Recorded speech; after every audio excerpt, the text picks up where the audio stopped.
I have transcended this realm of men. I see all things. My mind stands beyond the realms of dimension. True self-knowledge is knowledge of no self. Do you want a tea? Yeah, it's our 2 sugars.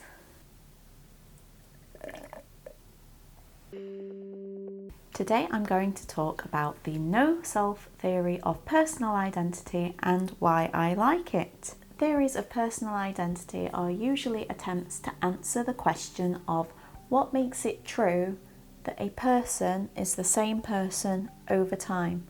What makes person A the same person they were 30 years ago and will be the same person in 30 years' time? And why, pray tell, do we need theories to tell us what we are? Well, when we ask questions like, what makes it true that I am the same thing over time, things actually start getting quite complicated. I'm not going to offer you a copy and paste answer to the question of personal identity in this video, but I will run through a few of the main theories before telling you why I prefer the one that says I'm not there. I'm an illusion. Ooh. Let's have a look at what we actually mean by self before I tell you why I don't think there is one. So, starting with the obvious, we have bodies. I have a body, it's real, it's there, it's me, so there. And we call these theories bodily continuity theories of self. But have you ever heard that old thought experiment that goes, if you've got a broom and then you replace the handle and then later you replace the brush, is it the same broom? And there's an older, more entertaining version. Well, I don't know if it's older. Are brooms older than boats? Anyway, the ship of Theseus. Our physical bodies are basically brooms. Our cells are constantly dying and being replaced at an ever slowing rate because they're rubbish and so is aging. The body that I will have at 80 is not the same body that I had at 8 months.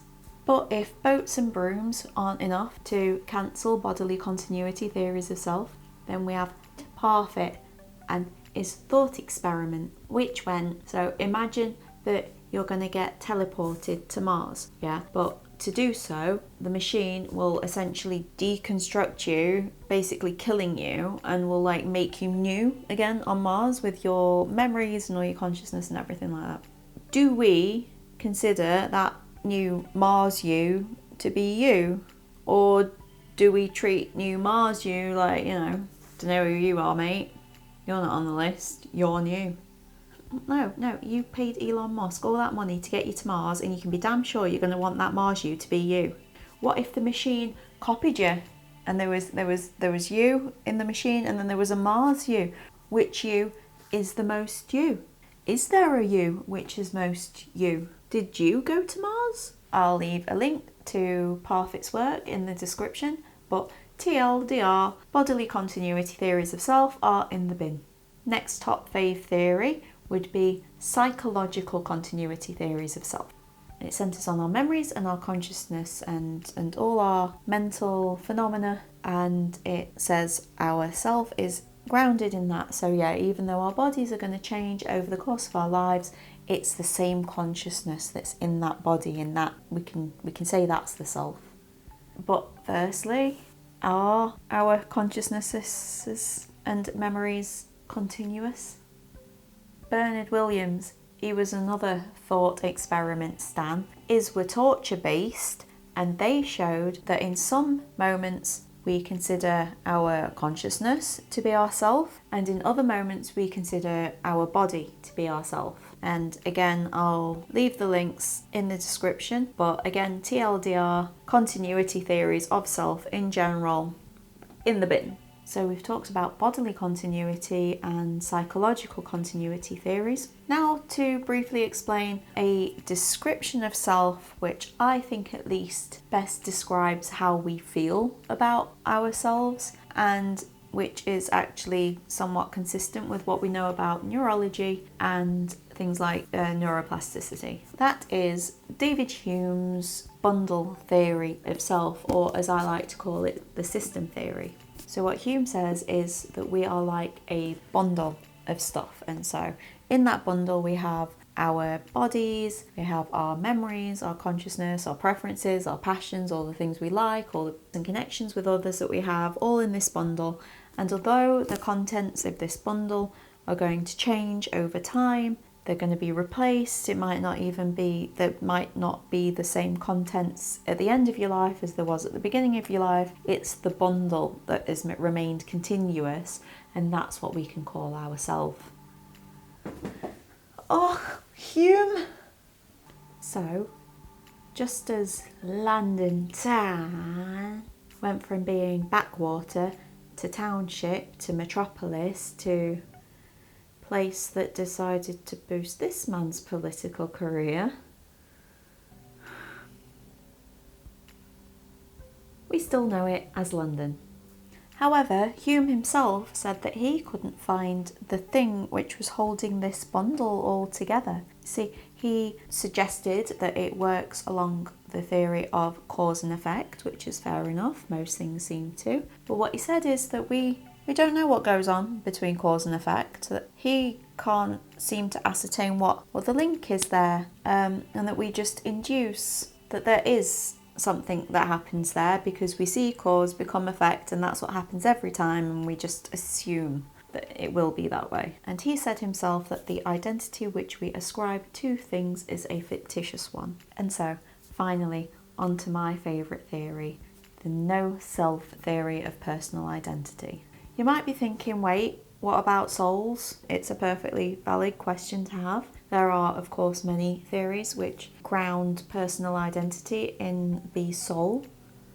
However, if I get into that, then I have to discuss what kind of soul we're talking about, because obviously it's not the same over different religions, and then this turns into a theology video, and that's something I'd quite like to make in the future regarding what I believe, but not today, so sorry soul fans. So no-self theorists hold that the concept of the self cannot be grounded in or reduced into anything. To hold this is to hold that you are different from one moment to the next. Might also do a video of the metaphysics of time and theories about that, because I find that really interesting.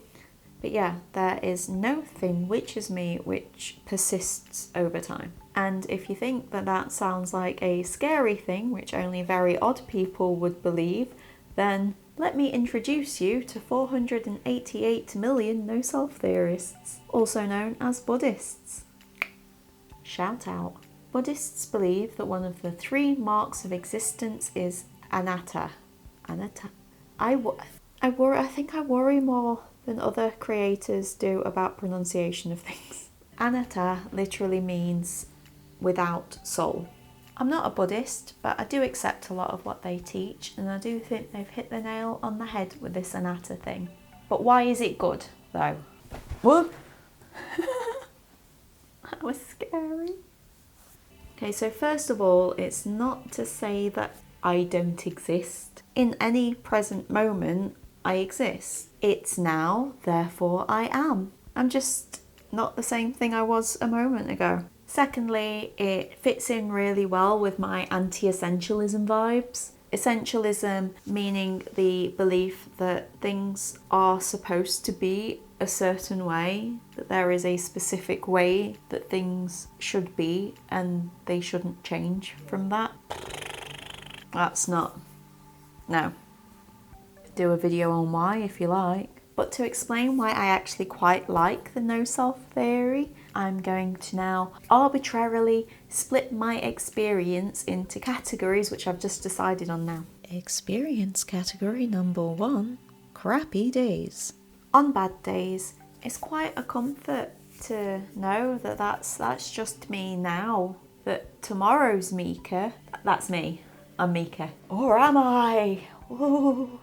Tomorrow's Mika will be different. Experience category number 2, member trauma. When I'm thinking of bad times gone by or traumatic memories, mistakes I've made, bad decisions, it's quite a comfort to know that there's no real objective reason to believe that I am still the person that those things happened to, even though I still have access to those memories. There is actually academic work done on the idea of quasi-memories and how we can have memories of things which didn't happen to us. And so having a memory is no real objective foundational reason to believe in the self. Memory is a weird and interesting field, so I'm going to do a memory video too. Memory and time, and theology. Having loads of video ideas today. Experience category number 3, daydreaming.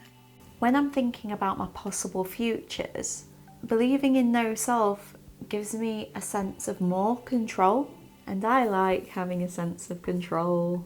So if I am in fact constructing myself in every moment, then there is no reason for me to limit my future plans based on things that happened to me in the past. Experience category number 4, nostalgia.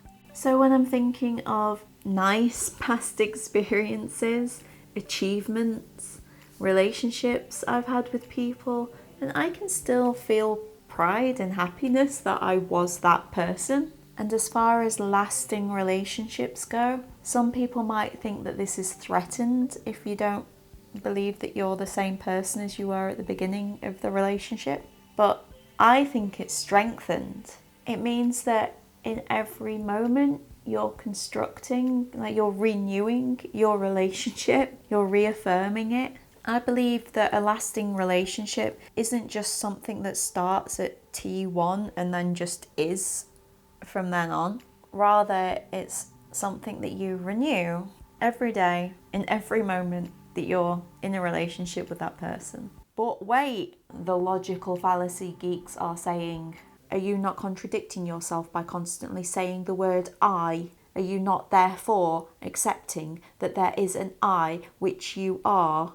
Much like when René Descartes begged the question that there is an I which he is what thinks in his famous Cogito. That they're saying. And I say, yeah, I am. But there's no wrong with having language which can describe the way things seem, the way we perceive things to be, if not objective metaphysical reality. That's like saying Einstein was contradicting himself any time he said that he'd show up at a place at a certain time. Relativity jokes. So that's what I think about personal identity. And as I said, I'm not alone in believing that this mentality is a healthy one to hold. Buddhists all happily tell you that they believe that the main source of human suffering is the belief in the ego and the ego's attachment to things in the world. In non-Buddhist, non-philosophical circles, this subject of the self is usually served with a very generous helping of New Age woo-ness. And I hope I've avoided that in this video. Have to avoid these things. I'm a recovering hippie. As we've just learned, that's not me. So that's it for this time. Again, don't forget to like the video, subscribe, hit the bell, give me a comment. What do you think of this theory? Have you heard of it before? Are you a Buddhist? Do you have more to offer to this conversation than I can possibly give? Come follow me on things, and I will see you next time. Or will I?